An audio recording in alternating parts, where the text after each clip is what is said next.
আসসালামু আলাইকুম বন্ধুরা, আশা করি সকলেই ভালো আছেন। আবু জাহেল ইতিহাসের এক অভিশপ্ত ব্যক্তির নাম। ইসলামের বিরোধিতা করতে গিয়ে একসময় সমস্ত মানবীয় গুণ হারিয়ে পশুর পর্যায়ে নেমে এসেছিল। এই লোকটি কুরাইশ নেতাদের মধ্যে সেই ছিল সাহাবীদের প্রতি সবচেয়ে নিষ্ঠুর, এমনকি নিজের ভাইদেরকেও বিন্দুমাত্র ছাড় দেয়নি। ইসলাম গ্রহণের কারণে নিজের দুই ভাইকে শিকল দিয়ে বেঁধে বছরের পর বছর বন্দি করে রাখে। আবু জাহেলের আপন ভাইদের একজনের নাম ছিল সালামা ইবনে হিশাম। তাছাড়া আইয়াস ইবনে রাবিয়া নামে তার একজন সৎ ভাইও ছিল। কোনো অজানা কারণে ভাইদের মধ্যে এই সালামা ও আইয়াসের মধ্যে গভীর সম্পর্ক গড়ে ওঠে। তারা দুজনে সবসময় একসাথে চলাফেরা করত এবং কাজকর্ম একসাথে করত। রাসূলুল্লাহ সাল্লাল্লাহু আলাইহি সাল্লাম যখন মদিনায় ইসলাম প্রচার করতে শুরু করেন, তখন কুরাইশ গোত্রের তরুণ ও যুবকদের মধ্যে অনেকেই নতুন এই ধর্মবিশ্বাসের প্রতি আকৃষ্ট হয়ে পড়েন। তাদের মধ্যে অনেকে ইসলাম গ্রহণ করলেও নির্যাতনের ভয়ে প্রকাশ করতে সাহস পেতেন না। গোপনে ইসলাম গ্রহণকারী এই যুবকদের মধ্যে অন্যতম ছিলেন সালামা রাদিয়াল্লাহু তাআলা আনহু ও আয়েশ রাবিয়া রাদিয়াল্লাহু তাআলা আনহু। এদিকে তার বড় ভাই আবু জাহেল ছিল ওই সময়ের সবচেয়ে বড় ইসলাম বিরোধিতাকারীদের একজন। আবু জাহেল যদি শুনতে পায় তার ভাইয়েরা ইসলাম গ্রহণ করেছে, এমনটি জানতে পারলে আবু জাহেল তার ভাইদের উপর চড়াও হতো। একদিন ঘটনাক্রমে আবু জাহেল জানতে পারে কাফেরদের আরেক সর্দার উতবা ইবনে রাবিয়ার পুত্র ইসলাম ধর্ম গ্রহণ করেছে। এটা জানার পর আবু জাহেল অত্যন্ত রেগে যায় এবং আবু জাহেল উতবাকে যাচ্ছে তাই ভাষায় অপমান করতে শুরু করে এবং আবু হুজাইফার উপর চড়া হওয়ার চেষ্টা করে। উতবা যদিও কাফের ছিল, কিন্তু নিজের পুত্রকে এই অত্যাচারী আবু জাহেলের হাতে ছেড়ে দিতে সে রাজি ছিল না। সে উল্টো আবু জাহেলকে অপমান করে বলে, আগে নিজের ঘর সামলাও। তোমার দুই ভাই সালামা ও আইয়াস ইসলাম ধর্ম গ্রহণ করেছে, তুমি তো কোনো খবরই রাখো না। আমার পুত্রের ব্যাপার আমার উপর ছেড়ে দাও, আর তুমি তোমার ভাইদের ব্যাপারে মাথা ঘামাও। উতবার মুখে এমন কথা শুনে আবু জাহেলের মাথায় যেন আগুন ধরে গেল। সে তৎক্ষণাৎ তার নির্দেশে দুই ভাইকে পাকড়াও করা হলো।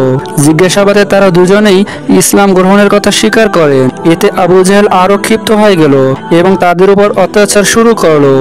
দুই ভাইকে মারধর করে পায়ে শিকল পরিয়ে বন্দি করে রাখে। তাছাড়া পরিবারের লোকদেরকে বলে দেয় যেন এই দুইজনকে ক্ষুধা তৃষ্ণা যন্ত্রণা দিয়ে ইসলাম থেকে সরে আসতে বাধ্য করা হয়। অবশ্য তার এই অত্যাচারে কোনো কাজই হয় না। সালামা ও আইয়াশা রাদিয়াল্লাহু তাআলা আনহু ঈমানের পথে অটল থাকেন। এটা নবুয়তের একেবারে প্রথম দিকের ঘটনা। এই ঘটনার আনুমানিক 10 বছর পর রাসূলুল্লাহ সাল্লাল্লাহু আলাইহি সাল্লাম মদিনায় হিজরত করার সিদ্ধান্ত গ্রহণ করেন। অধিকাংশ সাহাবী রাসূলুল্লাহ সাল্লাল্লাহু আলাইহি সাল্লামের নির্দেশে মদিনায় চলে যান। তাদের জন্য এই হিজরত করার বিষয়টি এতটা সহজসাধ্য ছিল না, কারণ কুরাইশরা তাদেরকে মক্কা ছেড়ে মদিনায় যাওয়ার ব্যাপারে বাধা দিচ্ছিল। বিশেষ করে সালামা ও আইয়াস রাদিয়াল্লাহু তাআলা আনহুর জন্য এই কাজটি অনেক বেশি কঠিন ছিল, কারণ দুজনের উপরই আবু জাহেলের নজরদারি ছিল। একদিন হযরত আয়েশ রাদিয়াল্লাহু তাআলা আনহু ওমর রাদিয়াল্লাহু তাআলা আনহুর সহযোগিতায় কোনো রকম পালিয়ে যেতে সক্ষম হন, কিন্তু সালামা বিন হিশামের কপাল ছিল মন্দ। তিনি কিছুতেই আবু জাহেলকে ফাঁকি দিতে পারেন না। আয়েশের মতো সালামাও পালিয়ে যেতে পারে এই আশঙ্কা করে আবু জাহেল আবারও তার পায়ে শিকল পরিয়ে দেয়, আর আয়েশকেও কিভাবে ফিরিয়ে আনা যায় সে ফোন দিয়ে আটতে থাকে। একদিন আবু জাহেলকে উটের পিঠে চড়ে মদিনায় আসতে দেখা যায়। আবু জাহেলকে দেখে আয়েশা রাদিয়াল্লাহু তাআলা আনহু অত্যন্ত রেগে যায় এবং তাকে বলে ওঠে, তুমি এখানে কি করছো? তুমি কি ভেবেছো আমি কি তোমার সাথে মক্কায় ফিরে যাব? তুমি কখনোই এমনটা আশা করো না। আবু জাহেল খুবই আহত কণ্ঠে বলে, আমার দুর্ভাগ্য এই যে তোমার মা আর আমার মা একই। যখন তুমি মক্কা ছেড়ে মদিনায় চলে আসো, সেই থেকে মা খাওয়া দাওয়া ছেড়ে দিয়েছে। কসম করে বলেছে তোমাকে দেখার আগ পর্যন্ত সে কিছুই মুখে দেবে না, নিজের মাথায় চিরুনিও দেবে না, এমনকি রোদ থেকে বাঁচতে সে ছায়াতেও যাবে না।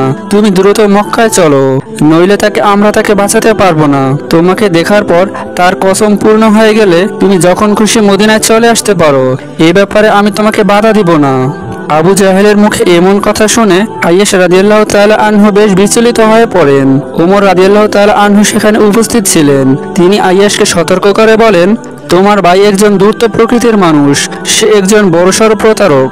তোমার উচিত হবে না তার কথা বিশ্বাস করা। সে তোমাকে মিথ্যা বলে এখান থেকে মক্কায় ফিরিয়ে নিয়ে যাবে এবং তোমাকে বন্দী করে রাখবে।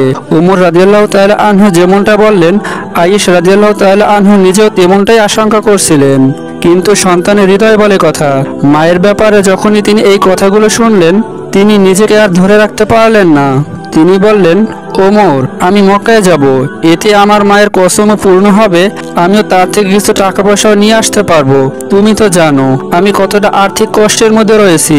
ওমর রাদিয়াল্লাহু তাআলা আনহু বললেন, তুমি যদি আশঙ্কা করে থাকো সত্যি তোমার মা এমন কসম করেছেন, তবে তুমি যেতে পারবো, আমি এক্ষেত্রে কিছুই বলবো না। কিন্তু তোমার যদি টাকার দরকার হয় তুমি আমার সম্পত্তির অর্ধেক সম্পত্তি নিয়ে যাও, তারপরে তুমি মক্কায় যেও না।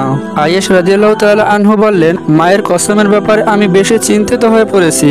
তিনি সন্তানদের মধ্যে আমাকেই সবচেয়ে বেশি ভালোবাসতেন, আমার জন্য তিনি এমন কসম করতে পারেন এটা অস্বাভাবিক নয়। ওমর রাদিয়াল্লাহু তাআলা আনহু বললেন, আমার মনে হয় তুমি তোমার ভাইয়ের ফাঁদে পড়েছো, তারপরও যদি তুমি যেতে চাও তাহলে আমি তোমাকে বারণ করব না। তুমি আমার উটটি সাথে করে নিয়ে যাও, যদি কোনো ষড়যন্ত্রের গন্ধ পাও তার পিঠে চড়ে পালিয়ে আসতে পারো। অতবার আল্লাহর উপর ভরসা করে মক্কার পথে তিনি রওনা হয়ে গেলেন। মদিনা শহরে প্রবেশ করে তিনি বুঝতে পারলেন ওমর রাদিয়াল্লাহু তাআলা আনহু যে কথাটি বলেছেন সেটাই সত্য। তার মায়ের কসম করার বিষয়টি ছিল সম্পূর্ণ মিথ্যা। তিনি ঘরে প্রবেশ করলে আবু জাহেল তাকে পাকড়াও করে এবং সালামা রাদিয়াল্লাহু তাআলা আনহুর সাথে তাকেও পায়ে শিকল দিয়ে বন্দি করে রাখে। আয়েশা রাদিয়াল্লাহু তাআলা আনহুর তখন আফসোস করা ছাড়া আর কিছুই করার ছিল না। তিনি চিৎকার করে আবু জাহেলকে অভিশাপ দিতে থাকেন আর হযরত ওমরের কথা স্মরণ করে আফসোস করতে থাকেন।